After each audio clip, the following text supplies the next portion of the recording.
and welcome to the Radical Podcast. I'm your host, Ryan McKenna, and we're back talking about radical ideas and radically new ways to look at things and ways that the world is radically changing. The whole show, as you can tell, centers around radical change.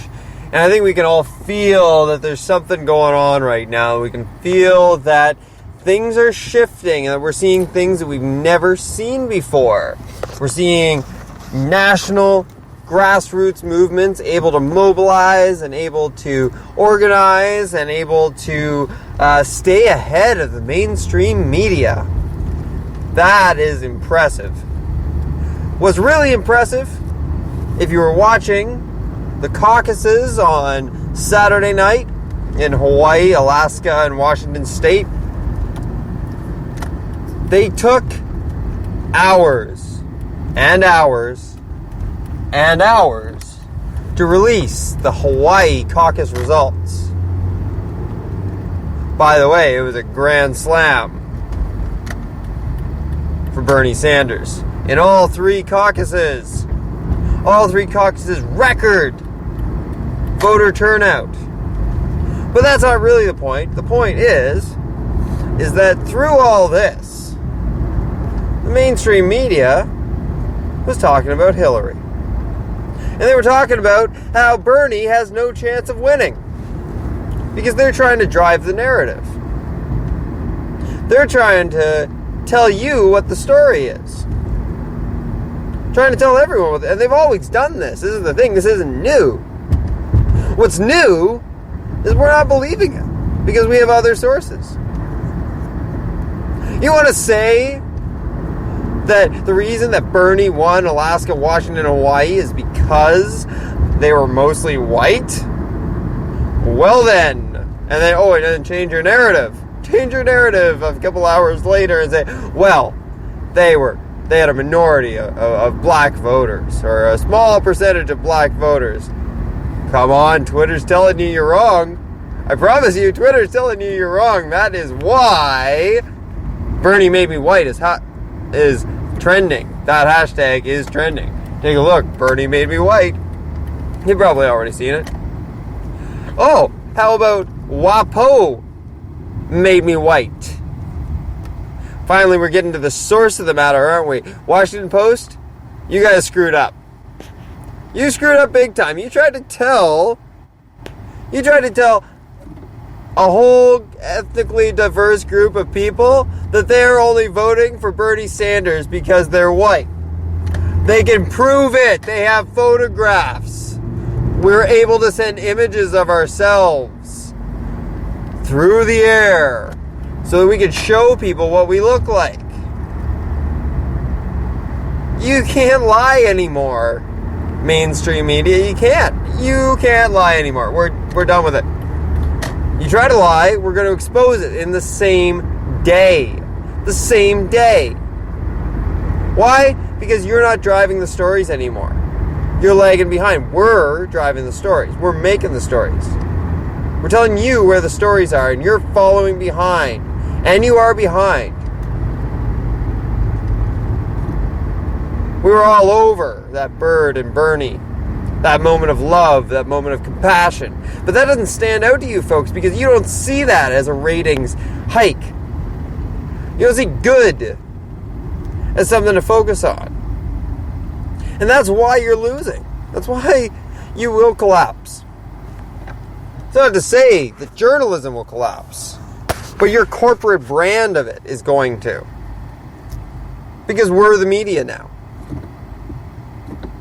We're the media. We're the content creators.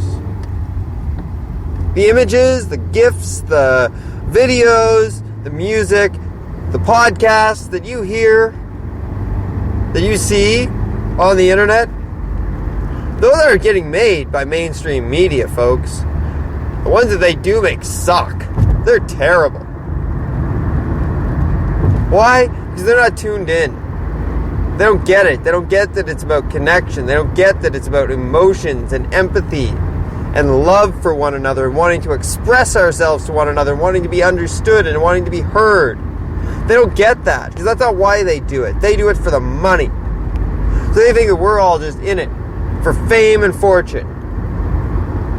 Not because we got something important to say, not because we want the truth. They're doing it. They do it. They report for money and for ratings. Because that's their metric. That's how they measure their profit, their gains, their growth.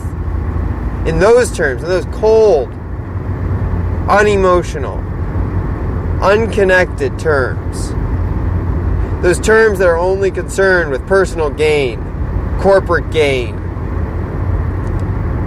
That's why they're losing. Because we're connecting and they're not. We're together and they're outside of that. They don't want to join in.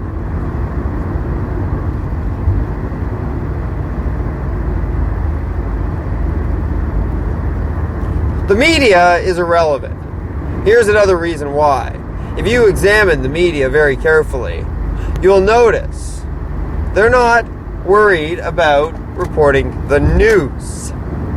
They're worried about marketing a brand. Now, they market their brand, of course.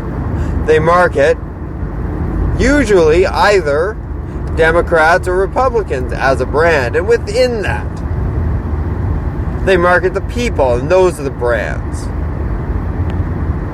And they try to keep it to a narrative that they can control. They try to keep it to something that they can understand in a limited way. They try to keep it down to fear and anger and hatred and rhetoric. But truth has no value to them. It's not why they're there anymore. That's why we're all there. That's why we're all on Twitter talking. That's why we're all sharing. That's why we're all engaging. That's why you're listening to this right now, because you want just a little bit of truth. Now, I don't know if I've got the absolute truth, but I know I'm doing better than the mainstream media. I know I'm doing better because I'm being driven by love. Love for you and everyone else out there. Love for the truth. I know you get the truth.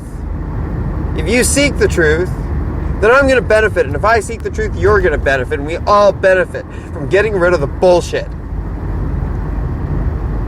In the mainstream media, they're just a bullshit machine. That's all they are.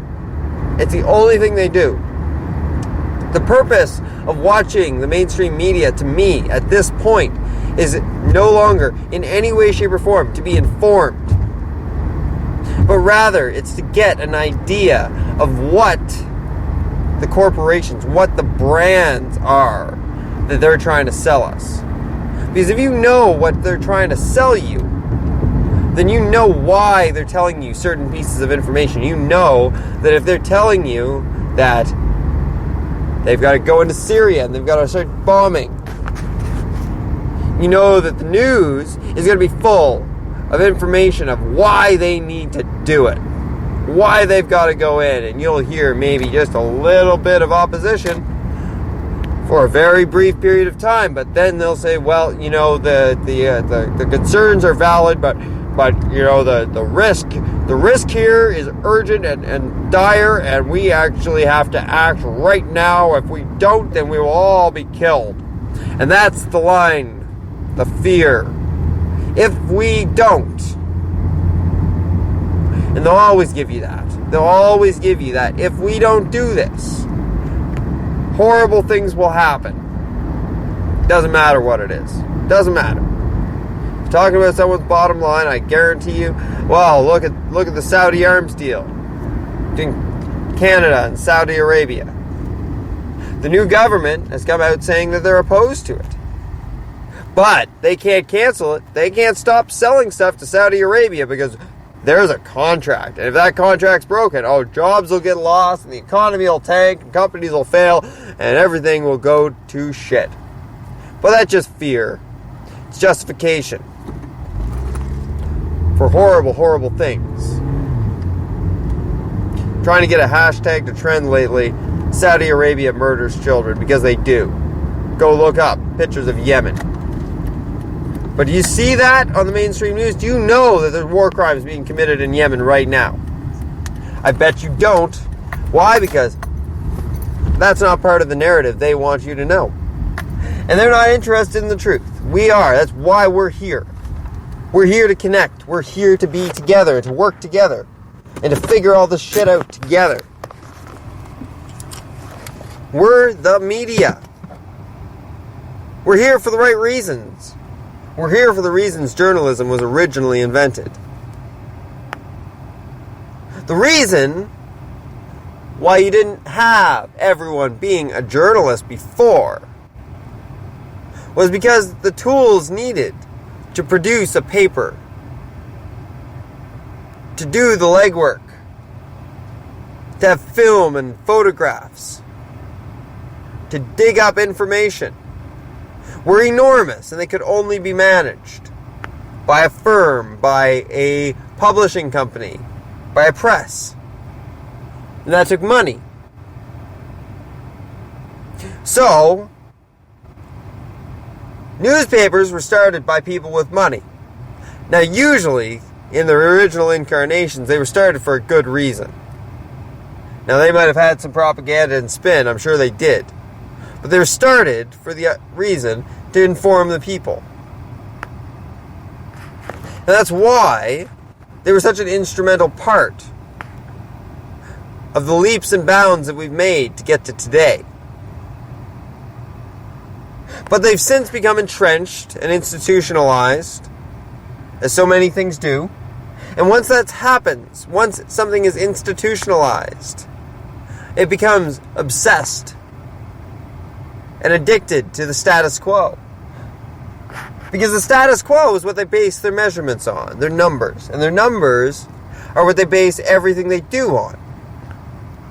So if you throw in unpredictability and chaos to their mind, what you'll end up with is something unpredictable, something they can't strategize on or manage. And so they're scared because they can't understand how to work with it. They need to maintain the status quo to maintain their own relevancy. But the status quo is way back there. And we're racing ahead. It's gone. It's not coming back. The world's changed too much. There's no alternative but to keep going forward, and we're going to go faster and faster and faster. It's going to become more and more important for you and you and you and you and you and me to act and to do our jobs as private journalists, as collective, collaborative journalists. We're all going to get stuff wrong. We're all going to make mistakes, false assumptions, incorrect judgments. But we're also all going to be there to check each other, to correct each other, to fact check one another, and to sift through the mountain of human information that is out there. The mountain that gets bigger every day. Because within that mountain is the truth. The truth of why we're here, what we're doing, truth of our connection. The truth of our illusions. I had to take a little break from the podcast there, folks. Sorry for this interruption. The media. They're selling brands. We don't need them. We don't need them for truth. And that's what we always went to them for. It was for the truth. For some semblance of the truth. For some information about what happened. But we're all there now when things are happening. And we're all there with a tremendous amount of power in our pockets. The computer that you hold in your hand daily, in your pocket daily, wherever, is more powerful than the computers that put human beings on the moon. You have a tremendous access to information, and more than that, you have access to networks of other human beings. Other human beings who can take what you send them and spread it even further through their networks, and then through those people's networks, and then everywhere. That's how things go viral. Because a few people see something happen, and they share it. We all have to do that. The more perspectives we're looking at things from, the closer we get to the truth. The more diversity of ideas and opinions, the more different angles we come at things from, the more truth we get. I think the correct number is 6 corporations, I believe, own all the major broadcasting in the United States of America. 6. That's not diversity of opinion. It's not diversity of ideas and perspectives, especially when they're all standing together in one area at any given event. They've got the same perspective that you and I do. We know that media personalities are not there because they are intelligent. No, they're not there because they're critical thinkers. They're there because they look good in a suit and they can read off a teleprompter with monotone, dispassionate voices. Objectivity is a good thing. But if we're all the media, then a certain amount of us are going to be objective, and a certain amount of us are going to be emotional and subjective. And through that, in the middle of all of that, we find the truth. Between logic and emotion, we find the truth. We find the truth about ourselves. We can see ourselves staring back at us out of the machine. We can have ourselves and our ideas held up back to us. That's valuable. Criticism is valuable. Being corrected is valuable. Because if you're saying something that's wrong or thinking something that's wrong, and you can, we all do, you can't stop unless someone tells you. If you're using a tool wrong, and a master craftsman comes up and says, it'll work better if you do it like this, you'd be a fool not to listen to him. In the same way, brilliant people are all around us now, and we're connected to them. And so, if you share your ideas, put them out there, and someone comes back at you with legitimate criticism, a legitimate concern, a hole in the idea, a gap, then they're giving you a gift. They're giving you the opportunity to refine, to evolve your idea, your concept, your art. So long as they're doing it for the right reasons. And that, billions of us doing that, and not being offended, not taking it personally, but seeing it for what it is, for the gift that it is. For what it makes you able to do. It makes you able to grow and to change. And you couldn't do that unless someone else was holding it back up for you and going, do you see?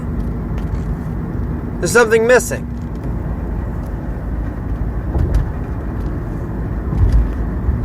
No one can hold something back up to a faceless corporation. They don't listen. But we all can. No one can. But we can.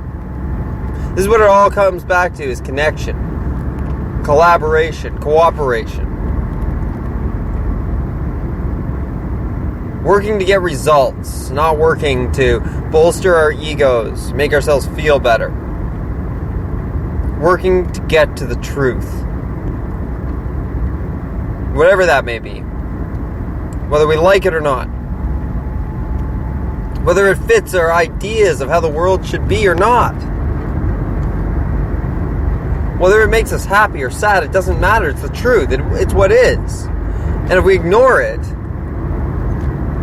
well, ignorance is not bliss. Because ignorance will cause consequences that will cause pain.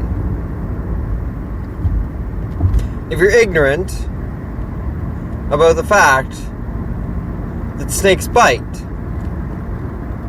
then when you try to pick up a snake, you're going to learn that ignorance might have been bliss until the moment you were bit.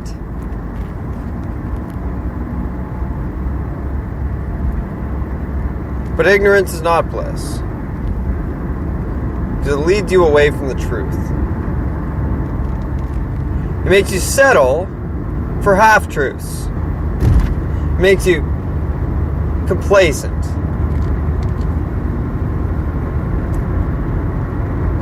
More than that, it makes you boring. Being ignorant. I have heard so many people be proud of the fact that they say, oh, I don't know anything about science. That's not really interesting to me. What? What's not interesting to you about science? What's not interesting to you about a nuclear explosion, a furnace going constantly that our world travels around at umpteen kilometers per second? What is not interesting about that? What's not interesting about space and time and the relationship between them? The fact that the faster you go through space approaching the speed of light, the slower you go through time. What's not interesting about that? That's crazy. How can you be proud of not knowing or not wanting to know, not being curious? It's because you've been told that that's not the important things in life. The important things are hard work. The important things are going to church, rooting for your sports team, buying the best merchandise, showing off the stuff that you have. Gluttony is what's been sold as a pablum, a placebo for happiness. But it doesn't work. We tell ourselves it does. Sure, we get chemical reward systems involved, and we'll get moments of pleasure, but pleasure is not happiness. Pleasure is a physical stimulation. Happiness is something deeper. Happiness is a sense of things being right in the world, knowing where you are, knowing who you are. It's not the same thing as pleasure. You can experience pleasure while being downright miserable. Doesn't mean it's not pleasurable, but it doesn't make you happy. Just because you're stimulated doesn't mean you're happy. Lots of miserable people have lots and lots of sex. Doesn't mean they're happy. It means they experience a very brief moment of pleasure on a rather frequent basis. But in between that, they're miserable. It doesn't carry over. Happiness is deeper. Happiness is not momentary. Happiness is a response to a sense of synchronicity in the world. You can only get that through awareness,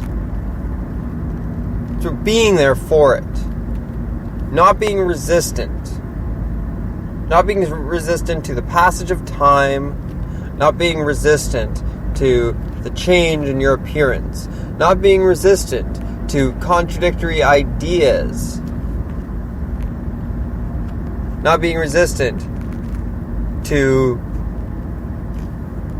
situations that make you uncomfortable. It's what drives growth. And information makes that possible.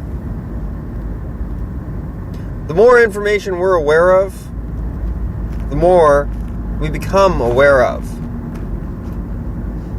When you become aware of the notion that photosynthesis happens, that the sun sends energy to plants, those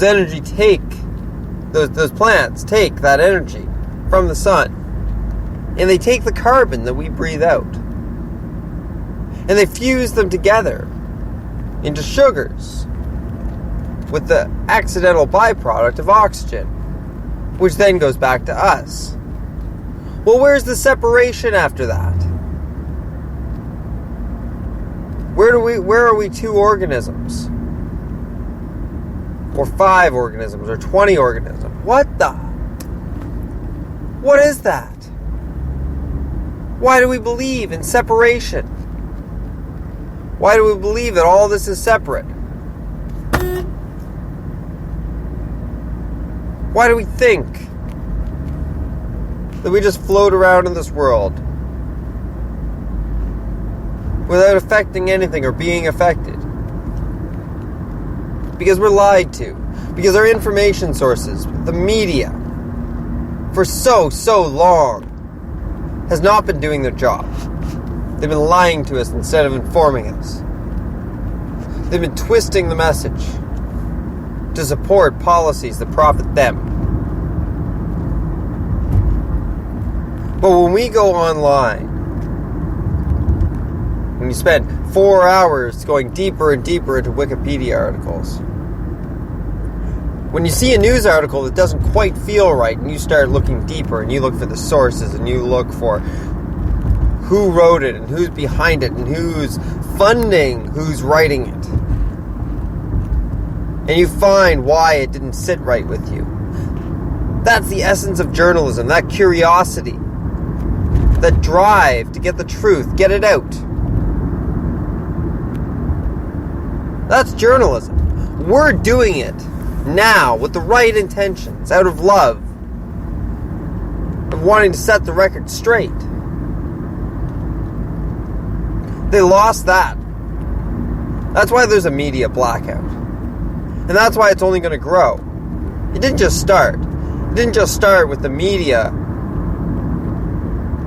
smearing Bernie Sanders or simply not covering him. It didn't just start with their biased portrayal of Hillary Clinton and her supporters and the momentum behind them, which is not there. It didn't start with that. This all started when they stopped doing their jobs. When we started becoming pundits, and we started becoming photojournalists, and we started becoming documentary makers, and radio hosts, and artists.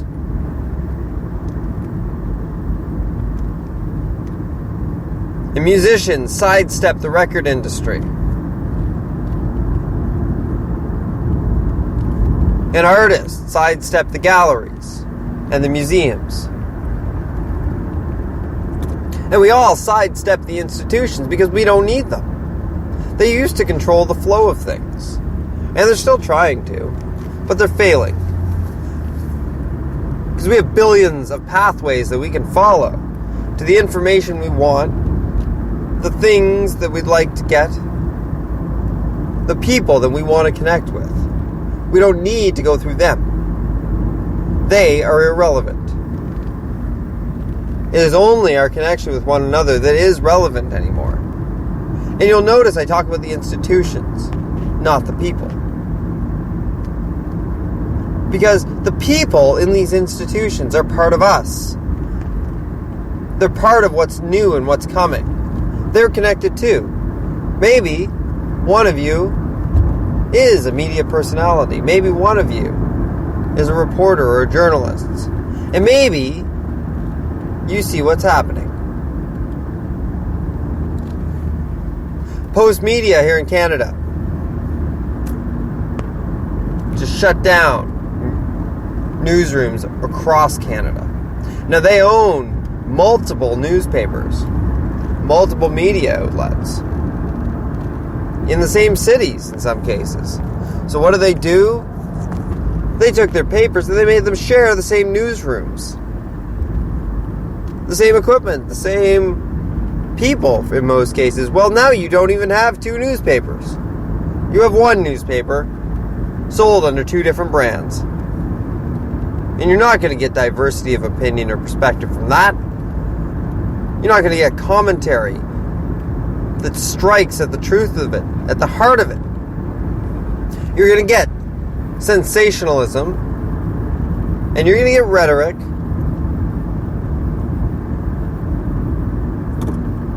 and you're going to get lied to.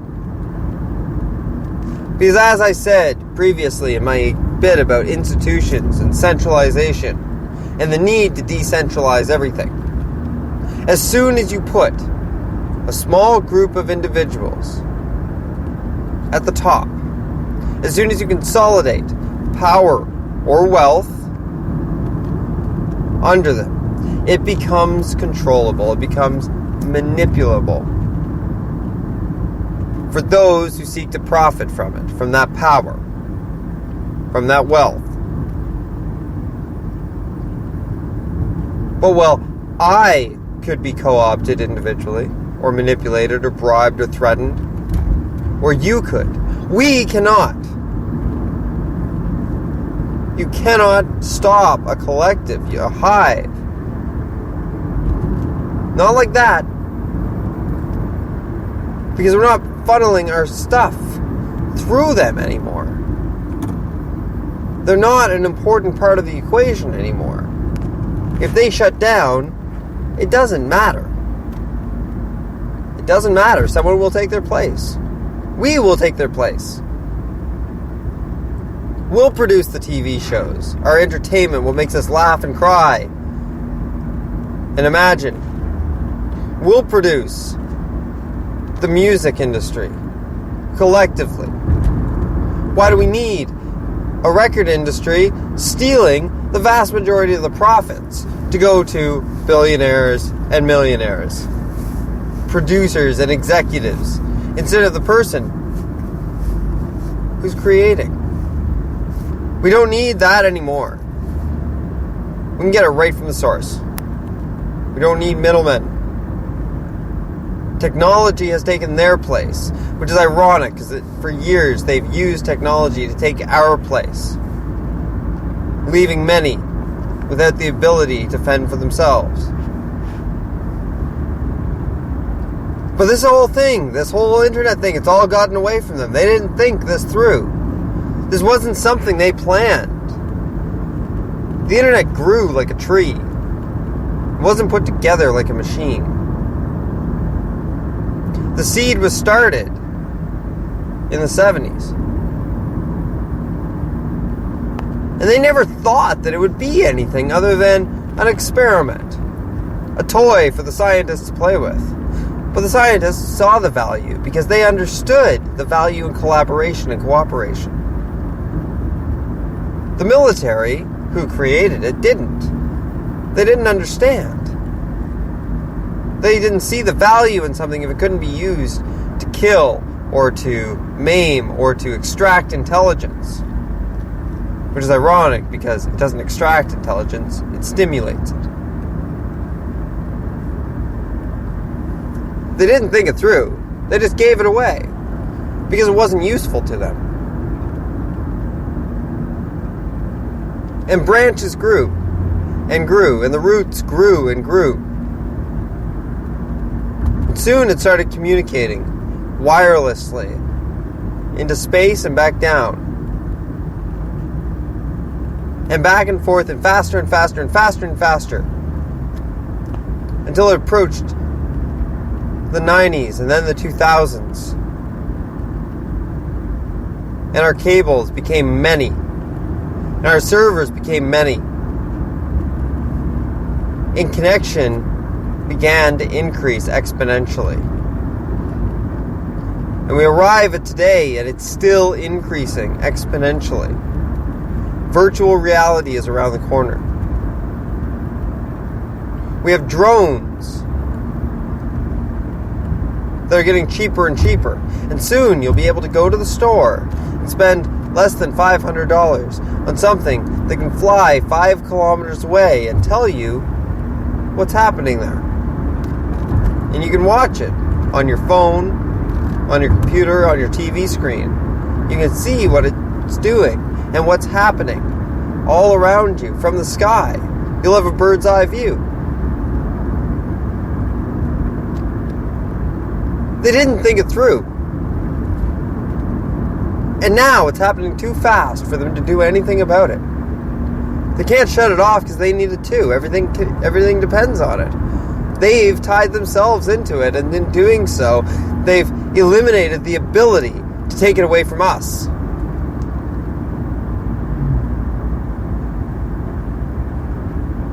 They'd be cutting off their own life support while we would survive. So they're actually even more dependent on the internet and more addicted to the internet than we are, because they cannot survive without it anymore. We could. It wouldn't be easy. And we'd feel that absence of connection. But we could get by. But the corporations couldn't. Mainstream media couldn't. They couldn't recover from that. Because we'd leave them. Because we've already left them. Because we don't need them. But we have to keep creating. We can't be passive anymore. And I think that's what Bernie Sanders has shown the United States and Canada and a good deal of the world. But not being passive doesn't mean being violent. It doesn't mean forcing your ideas down people's throats. It just means do it out of love. Do what you do out of love. Create out of love. Express yourself out of love.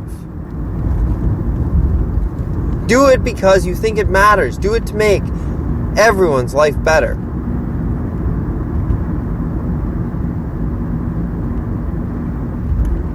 And we can do media better than they ever did. We can love and laugh and cry together around the world and see each other's perspectives and put ourselves in each other's shoes. And we can be there through each other. Anywhere. The media now is less than irrelevant. They're distraction. Nothing more. And their voice is getting quieter. We're talking in unison. We're getting louder and louder. Because we love each other. And we want what's best for everyone. And it hurts to see children suffering anywhere in the world. Because it doesn't have to happen. And we know it doesn't have to happen. We know we can do better. But the media tells us this is how it is. And this happens to happen because if we don't do this, well, there will be serious consequences for us. And this part of this idea, and then this part of this illusion, this contract will be broken, and that idea will be fail. And it's all nonsense. It's all lies to justify doing horrible things to make money. And to consolidate wealth and power. And I don't think they even know why they're doing it anymore. I think they've lost sight at this point. Because how couldn't you? When you own almost half the planet, how could you not lose sight of what it's all about? And if you hadn't lost sight of it, if you clued in to what it was all about, you'd give most of it back. You'd see that it's not best in your hands. Nothing about what you're doing is best for anyone except you. And even then, it's not good for you. It disconnects you from us, and that hurts too.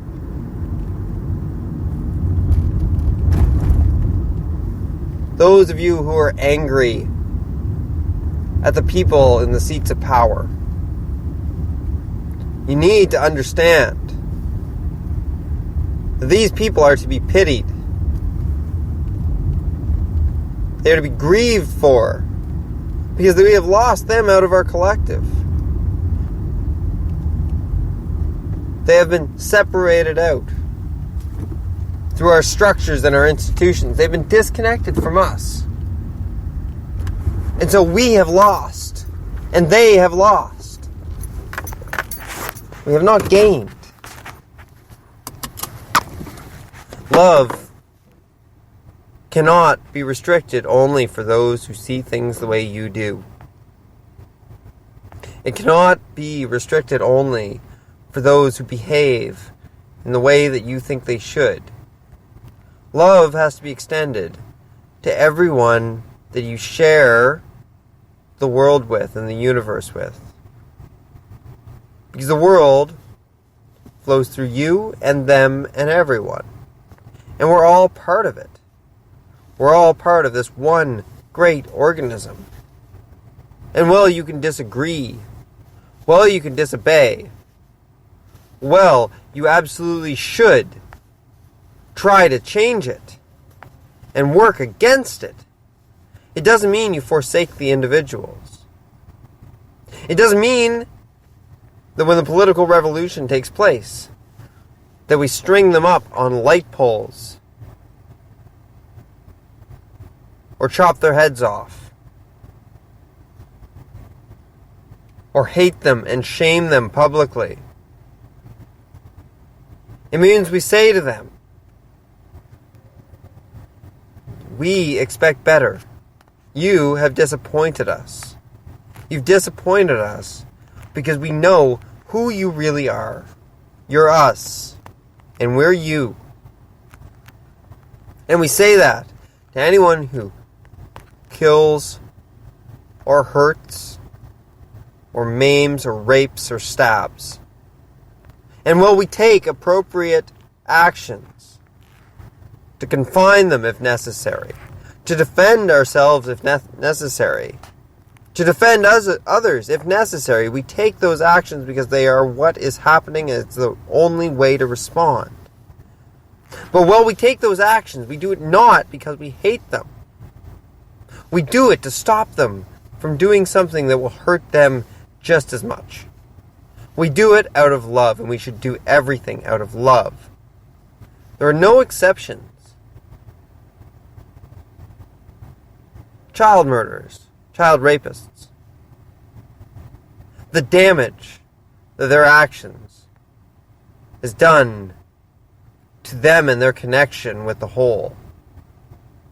It's more harmful and more painful than anything we could ever inflict on them. There's no worse feeling than being alone. And they've done it. They've done it because of the things that they've experienced. These things don't happen for no reason. They don't happen because evil is built in. They happen because evil has happened to them. Because the world is a swirl of dysfunction and systems that don't work anymore, if they ever did. And the pain has become unbearable. The pain of poverty, the pain of scarcity, the pain of war, the pain of ego and jealousy and rage and fear.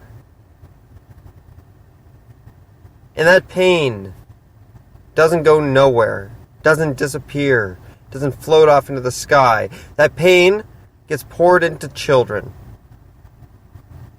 by parents who had it poured into them, by teachers, by bullies, by others who have suffered and will suffer more and will make others suffer as a result. We can end the cycle of suffering only with love. No matter how horrible a person you find, hurting them and taking revenge on them and shaming them and hating them will only hurt you. It won't hurt them, certainly not any more than they've already hurt themselves. But love will help you. And love will help them. And as I say, it doesn't mean that we shouldn't take appropriate actions. But we do it out of love.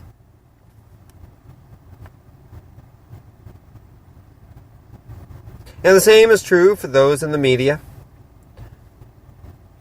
when they show that they're ready to join all of us in our connection, in our sharing, in our creativity, in our collaboration, then we should welcome them in, because it shows that they've woken up. They understood now what it is they were forsaking. They already know, and you already know. It's there in you, under the surface, that yearning for connection. And it's in everyone. It's built into us because we are all connected. And that is the response. That yearning is the response to being told, no, you're not. No, those people are from another country. They're not our problem. We need to take care of our own. No, you don't worry about that homeless person. He was probably just lazy, or he's just going to take your money and he's going to spend it on crack. It's not your problem. Well, we have to send military overseas. We have to. Otherwise, they're going to come here and take what's ours. All these things, they're all illusions designed to create separation. And they all come from the media. They all come from politicians channeled through the media. All these illusions are reinforced over and over and over by those giving us what is supposed to be the news, the information. But we don't give those illusions to each other, and if we do, we break them down. We break them apart by talking to one another and thinking and analyzing. And we do it better. We're the media now. We got to do our jobs. When we see injustice, when we see pain or strife, we have to create. We have to express that, and we have to share it. We have to shine a spotlight on the dysfunctions of this world and on a better way and how it can be better. And shine a spotlight on the people telling us that it can be better, and shine a spotlight on their ideas about how it can be better. Because we can be better. We just have to believe it. We have to acknowledge it. We have to look around and see how things are, and see the brilliance, and see the love, and see the creativity in each and every one of us. And see that what we have, the power of billions connected together, working together, connecting, that's never been seen before on this planet that we're aware of. That's where we are. And who knows where we're going.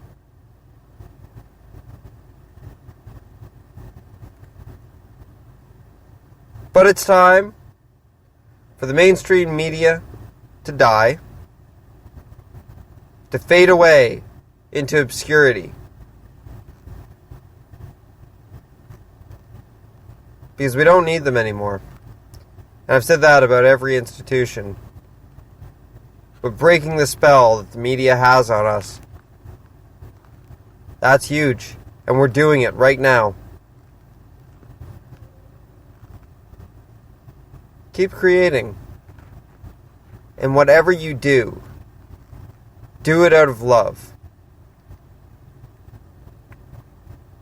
And do it to create radical change. Because we can do so much better. I'm going to leave it there for today. Radically yours, I'm Ryan McKenna. Have a great day.